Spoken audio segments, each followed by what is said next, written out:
Bill है वहां पे जो बिल बनाया जाएगा उसका मीनिंग थोड़ा सा अलग है। ये जो बिल ऑफ एक्सचेंज है ये नेगोशिएबल एक्ट के अंदर कवर होता है और ये पूरी तरीके से वैलिड है ना।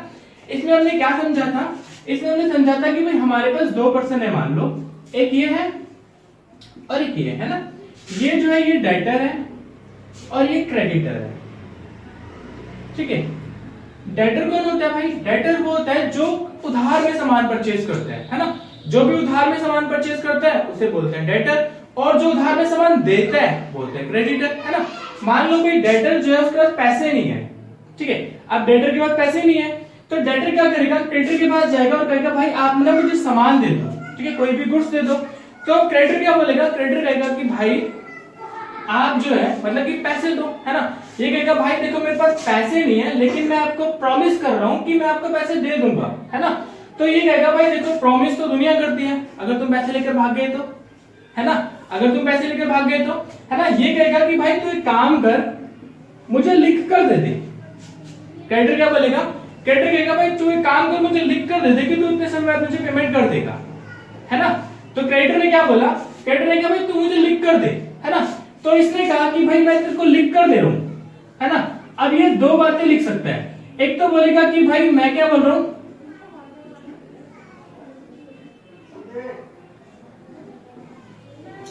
एक ही कहेगा क्या बोलेगा कि भाई जब आप मांगोगे ना मैं तभी आपका पैसे दे दूंगा, है ना। इसने क्या बोला, इसने कहा भाई तू मुझे लिख कर दे। ये कह रहे कि हाँ भाई आप देखो जब मांगोगे ना तभी पैसा ले लेना। अब इस चीज को बोलते हैं ऑन डिमांड, जब आप मांगोगे तभी आपको पैसे दे दूंगा। और दूसरी कंडीशन क्या होता है, ट्रम बिल। ट्रम बिल का मतलब क्या होता है कि भाई इसमें हम कहेगा मतलब डेटर कहेगा भाई देखो मैं आपको जो पेमेंट है ना वो 1 महीने के बाद दे दूंगा या 2 महीने के बाद दे दूंगा या 3 महीने के बाद दे दूंगा, है ना। मतलब कि कुछ टाइम पीरियड बाद पेमेंट कर दूंगा, ठीक है। तो अब ध्यान से देखो इसने क्या बोला, इसने कहा कि भाई तू मुझे लिख कर दे कितने समय बाद पेमेंट करेगा। तो इन्होंने क्या किया भाई एक बिल बनवा दिया, है ना। अब देखो अब भाई क्रेडिटर होशियार है, क्रेडिटर ने कहा भाई तू पैसे लेकर भाग गया, तो डेटर के मन में भी तो ये आएगा ना। तो डेटर कहेगा भाई मैं जो लिख कर दे रहा हूं ना उसकी 2 कॉपी बनाओ, एक कॉपी आप रखो एक कॉपी मैं रखूंगा, है ना।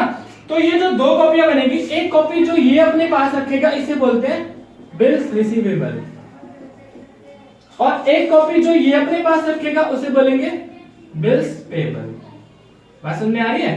मतलब क्या हो रहा है कि यहाँ पे बिल जो है वो एक्सचेंज हो रहे हैं, है ना। मतलब एक बिल इसके पास जा रहा है एक बिल इसके पास जा रहा है। जो बिल इसके पास है डेटर के पास उसे बोलेंगे बिल्स पेबल है, और जो क्रेडिटर के पास है उसे क्या बोलेंगे बिल्स पेबल, ठीक है। अब ध्यान से देखो, ध्यान से समझना। अब इसमें होगा क्या, अब डेटर क्या हुआ भाई, डेटर जो था, अब हम इसमें और क्या पढ़ा था, हमने ही पढ़ा था कि भाई जो क्रेडिटर है ना, अब क्रेडिटर जो है वो अपने पास बिल लेकर आ गया। अब ये क्रेडिटर आ गया भाई, क्रेडिटर के हाथ में क्या है, बीआर है ना।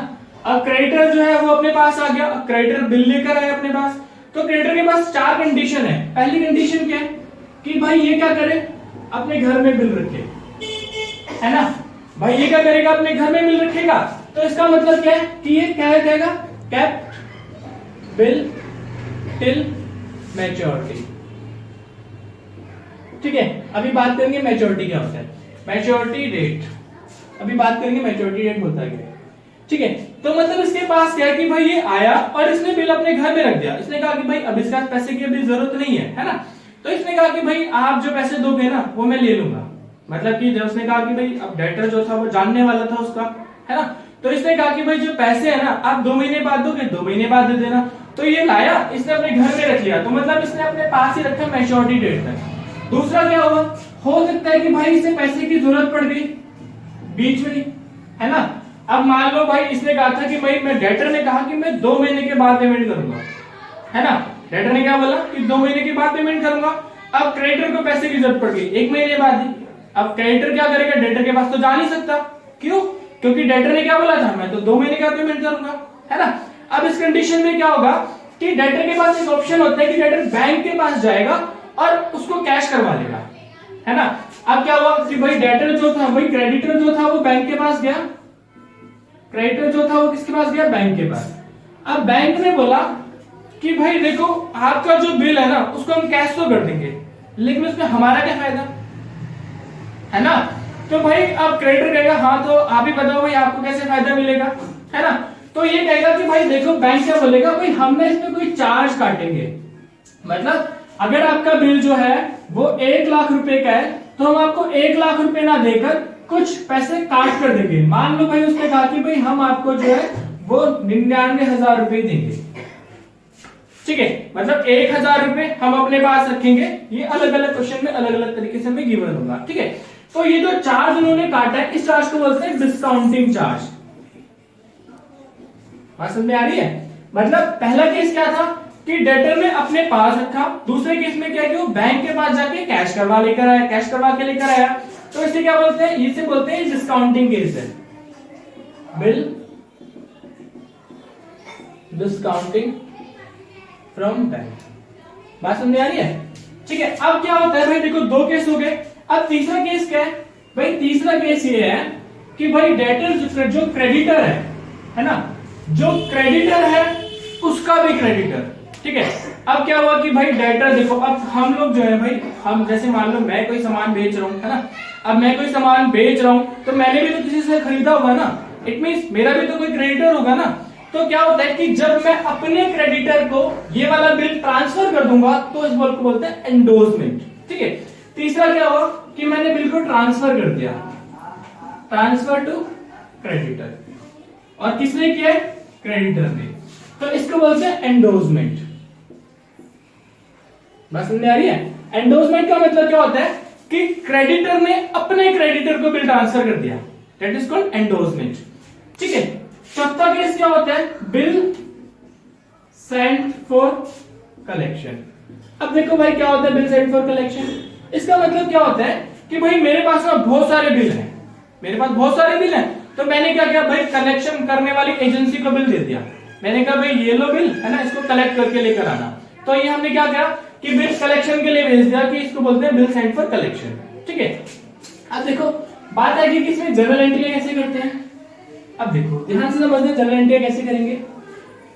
अब हमने कहा कि भाई यहाँ पर 2 पर्सन है, एक खरीदने वाला एक बेचने वाला, है ना, तो मतलब यहाँ पर क्या है, 2 बंदे हैं, एक है क्रेडिटर, ठीक है, और दूसरा जो बंदा है उसे क्या बोल रहे हैं, डेटर, ठीक है। अब ध्यान से देखेंगे, ध्यान से समझेंगे, डेटर और क्रेडिटर क्या होता है भाई। देखो डेटर जो होता है ना, इसने कहा था कि भाई बिल लिख कर दो, मतलब तुम मुझे लिख कर दो, तो हम इसे क्या बोलते हैं, ड्रॉअर बोलते हैं, और इसे ही क्या बोलते हैं, मेकर बोलते हैं, ठीक है। ड्रॉअर और मेकर और क्रेडिटर तीनों एक ही पर्सन है, और यहाँ पे जो डेटर है जिसने बिल लिख कर दिया है उसे ड्रॉई बोलेंगे, ठीक है, मतलब एक्सेप्ट किया बिल, ठीक है। तो ध्यान से देखो पहले केस में क्या था कि भाई, अब देखो डेटर ने, अब हम इसकी बुक में क्या एंट्री करेंगे, इसकी बुक में क्या एंट्री करेंगे, मेन तो यही है।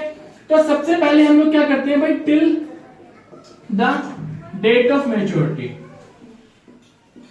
मैच्योरिटी तक उसने बिल अपने पास रखा।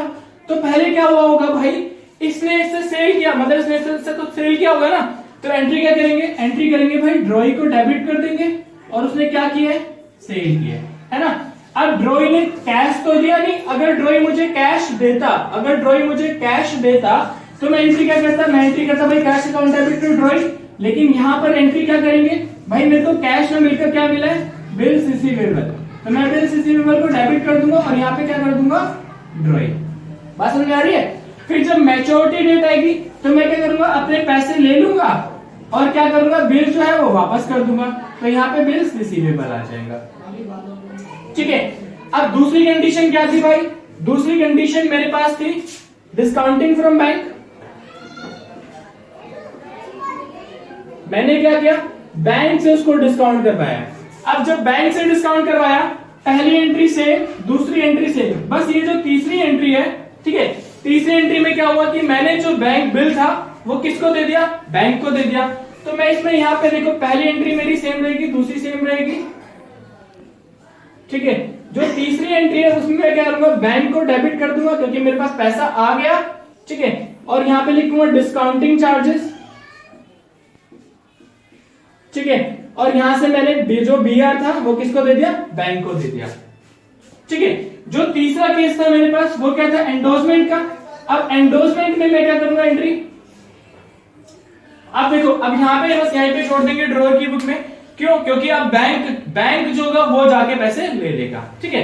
अब यहाँ पर तीसरी, यहाँ पर देखो एंडोर्समेंट, एंडोर्समेंट में क्या एंट्री करेंगे? एंडोर्समेंट में भाई ये वाली जो एंट्री है वो अपने क्रेडिटर को मैं डेबिट कर दूंगा, जिसे यहाँ पे एंडोजी के नाम से जानते हैं, हमने पढ़ा था, है ना, और टू यहाँ पर बियर, ठीक है। और अगर मैंने बिल सेंड फॉर कलेक्शन किया है तो मैं यहाँ पर चौथा केस क्या बनेगा मेरा? ये तीसरा केस था, और चौथा केस क्या बनेगा? Bill send for collection. वो क्या था भाई? पहली एंट्री सेम, दूसरी एंट्री सेम, और तीसरी एंट्री जो है ना वो यहां पर क्या आ जाएगा? बिल सेंड फॉर कलेक्शन आ जाएगा, बिल सेंड फॉर कलेक्शन। तो ये तो थी जनरल एंट्रियां, ठीक है, बिल सेंड फॉर कलेक्शन। अब ध्यान से देखो, अब मैंने यहाँ पे कुछ वर्ड यूज किए हैं, जैसे कि भाई मैंने कहा यहाँ पे एंडोर्समेंट, ठीक है। अब ये एंडोर्समेंट क्या होता है? एंडोर्समेंट मैंने अभी भी बताया था, एंडोर्समेंट का मतलब होता है अपना जो बिल है वो अपने जो ड्रॉअर है वो अपने बिल को क्रेडिटर को ट्रांसफर कर देता है, ठीक है, इसे बोलते हैं एंडोर्समेंट, ठीक है। अब यहाँ पर एक और बात, मैच्योरिटी डेट, अभी उसके बारे में बात करते हैं, पहले इसकी एंट्रियां और जान लेते हैं, है ना। अब इसमें क्या होगा भाई? इसने सामान बेचा तो उसने खरीदा होगा, जब इसने बेचा तभी तो उसने खरीदा, तो ये क्या एंट्री करेगा? ये एंट्री करेगा भाई मैं सामान खरीद के लेकर आया, है ना, और किससे खरीद के लेकर आया? ड्रॉअर से लेकर आया। अब क्योंकि मुझे ड्रॉअर को पेमेंट करनी थी, मैंने पेमेंट तो की नहीं, उसके बदले में मैंने क्या किया? बीआर दे दिया, तो एंट्री क्या कर? बीपी। तो यहाँ पे इसके लिए बिल्स पेबल होता है, क्योंकि इस बिल पे इसको पेमेंट करनी है। और लास्ट में मैच्योरिटी डेट पे क्या होगा कि भाई ये अपना बिल ले लेगा और बाद में क्या करेगा?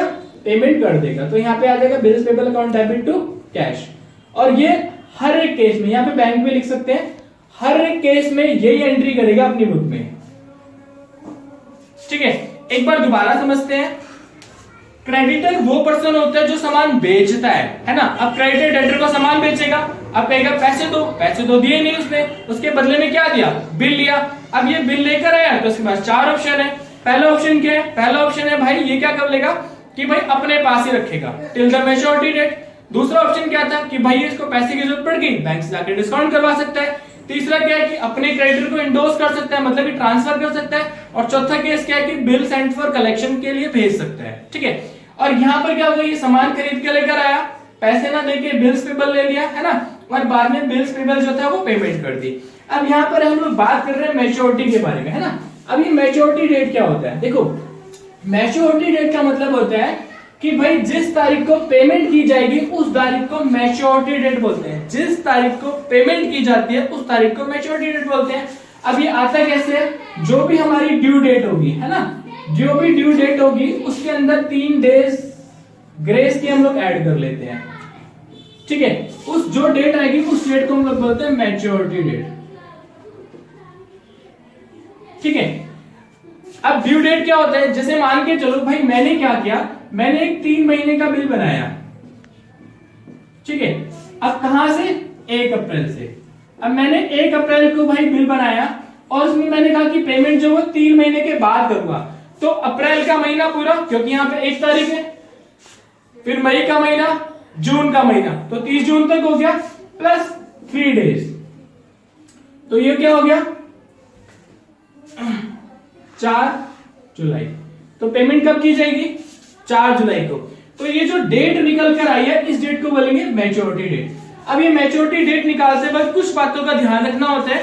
पहली बात, अगर डेज में कैलकुलेशन है तो डेज में कैलकुलेट करेंगे। मान लो उसने कहा कि भाई 1 अप्रैल को है हमारे पास बिल काटा है हम लोगों ने और ये 30 दिन के लिए है ना, तो 30 दिन के लिए इसका मतलब इसमें 30 दिन ऐड करने हैं, है ना। अब जब 30 दिन ऐड करेंगे तो उस कंडीशन में क्या होता है कि भाई 1 अप्रैल से 30 दिन ऐड करेंगे तो यहां पर हम लोग पहुंच गए 1 मई। ये हमारी कौन सी डेट है? इसको बोलेंगे ये ड्यू डेट है ना। अब ये इस ड्यू डेट के अंदर 3 दिन ऐड कर लेंगे तो मेरे पास क्या निकल कर आएगा? 4 मई, जो कि मेरी मैच्योरिटी डेट है, ठीक है। मतलब अगर डेज में कैलकुलेशन है तो डेज को काउंट करेंगे और अगर मंथ में कैलकुलेशन है तो मंथ को देखेंगे। फिर एक और चीज हमें ध्यान देनी होती है क्या कि अगर हमारे पास जिस दिन मैच्योरिटी डेट पड़ रही है, जैसे मान लो भाई ये डेट सपोज करो 15 अगस्त आता, ठीक है, या 26 जनवरी आती, मतलब ऐसे हॉलीडे जो हमारे नेशनल हॉलीडे हैं, तो हम लोग क्या करेंगे? ये जो डेज हम 3 दिन दे रहे हैं इसे 3 ना देकर 2 दिन के देंगे। मतलब यहाँ पे जो पेमेंट होगी वो बिफोर इन डेट, मतलब इन केस में 14 अगस्त को पेमेंट की जाएगी, 25 जनवरी को पेमेंट की जाएगी। मतलब यहाँ पे जो ग्रेस डे दिए जाएंगे वो कितने दिए जाएंगे, 2 दिन दिए जाएंगे और 1 दिन पहले पेमेंट की जाएगी। ठीक है, अब एक चीज का ध्यान रखना है, days of grace. Days of grace में हम लोग को ध्यान रखना है कि भाई जो बिल है हमारा वो कौन सा है, वो टर्म बिल है या फिर ऑन डिमांड है। ऑन डिमांड तो हम एट साइड भी बोलते हैं। अगर ये ऑन डिमांड है तो डेज ऑफ ग्रेस जो होते हैं वो नहीं दिए जाते, अगर ये होगा तो इसमें दिए जाते हैं। ठीक है, बात समझ में आ रही है? मतलब इसमें क्या है कि अगर उसने कहा कि भाई बिल जो है वो ऑन डिमांड है, ऑन डिमांड का मतलब जब तुम मांगोगे ना तभी पेमेंट कर दूंगा, अब जब हम मांगेंगे तभी पेमेंट मिल जाएगी, तो इसमें क्या होता है भाई, डेज तो ग्रेस मिलेंगे ही नहीं। क्यों? क्योंकि तुमने कहा है कि जब मांगोगे तभी दे देंगे, तो इसमें 3 दिन एक्स्ट्रा मिलेंगे ही नहीं, है ना। और यहाँ पे टर्म बिल का मतलब है 2 महीने के लिए, 3 महीने के लिए, तो उस कंडीशन में क्या होगा कि बिल जो है वो